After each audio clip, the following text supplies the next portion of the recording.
welcome to the Studio 987 in the Bing Lounge.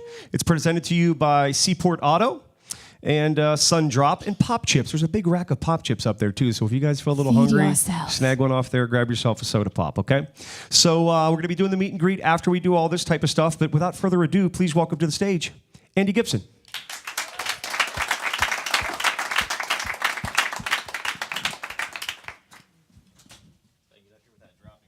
Be careful. That's a pretty cool pic, Andy. What is your it? There's a face picture on there. it? It's got my face on it. It's got your face. I thought it was Jesus for a second, but I was like, yeah, you guys look pretty close. Basically the same. It's like, I just saw a Jesus sighting on a guitar pick. It was so cool. We look like twins today, Andy. I know. We're wearing like the same colors. We got the same hair. I know. We could pull You it stole off. my hair. Rude. We got like the same boots on. Oh my gosh.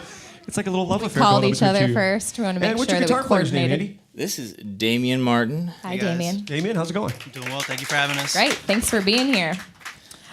So we want to ask you maybe a couple things. You've had a very busy year. We got to talk about it, right? It's been busy. Very busy. That video, Want to Make You Love Me. I can watch it, without even hearing anything, and I love you. Oh my gosh. So I'm sure everyone else, you should check it out if you haven't already. It's amazing. So congratulations on that. You also co-wrote "Don't You Want to Stay," which is obviously one of the biggest songs of the year. Congratulations with all that, and brand new single dropping very soon. Yeah, next week coming out, brand new single.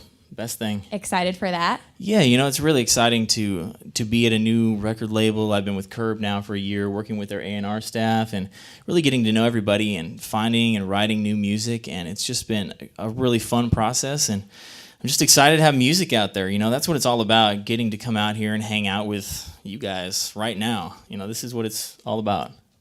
When you're writing your single and just writing music in general, what's that process like for you? Do you make time to sit down and write music, or does it just come to you? And how does that work?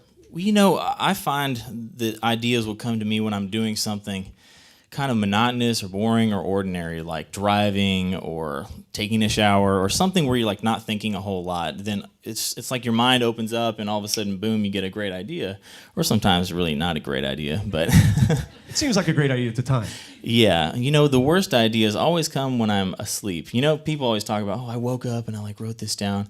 Well, I have my phone next to my bed. I wake up sometimes and I'm like, oh, this idea is amazing. In the morning you wake up and you hear this and you're like, what was I thinking? What's this text about showering dogs and this is washing? terrible. So we hear you like Mexican food. I do like Mexican food. It kind of helped you in where you are today. Can you tell everyone that story?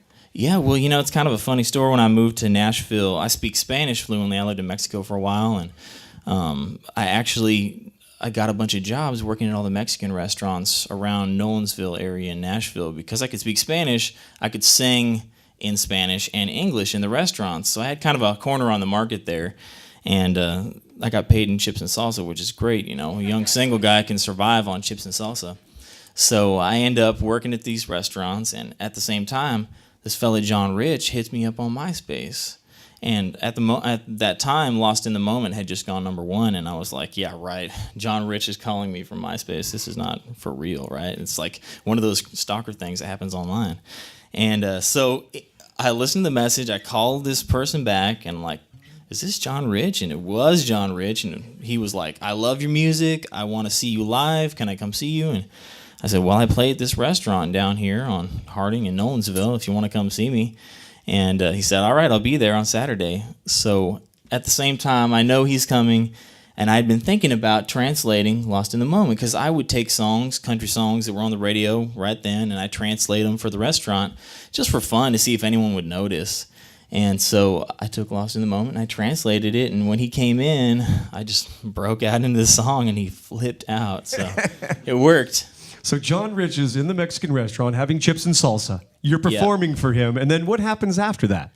Well, I played Lost in the Moment. He flipped out. He jumped up on stage and he started playing, right along. And then I think he started a set. And both of us are singing Lost in the Moment to one another on stage in a Mexican restaurant. I mean, it wasn't a stage. There were like pallets in the corner. We called it a stage. It was kind of a stage, but not really. So, I mean, it was a strange scene. Me and John Rich, two grown men, singing Lost in the Moment to one another in a Mexican restaurant on a Saturday evening, and it was just, it's unbelievable. It's amazing. What a story, huh? It's crazy. It's just crazy. You never know how things are going to go down in it. So you and John are still good friends, I take it now, right? Yeah, I wrote for John for 3 years after that. And, just recently I've got a new publishing deal with a new company and all that stuff. But John taught me how to write songs. And honestly, because of him, Don't You Want to Stay really happened, Excellent. Gotta say. Awesome. All right, we need you guys to help us officially welcome Curb Records recording artist Andy Gibson to our stage.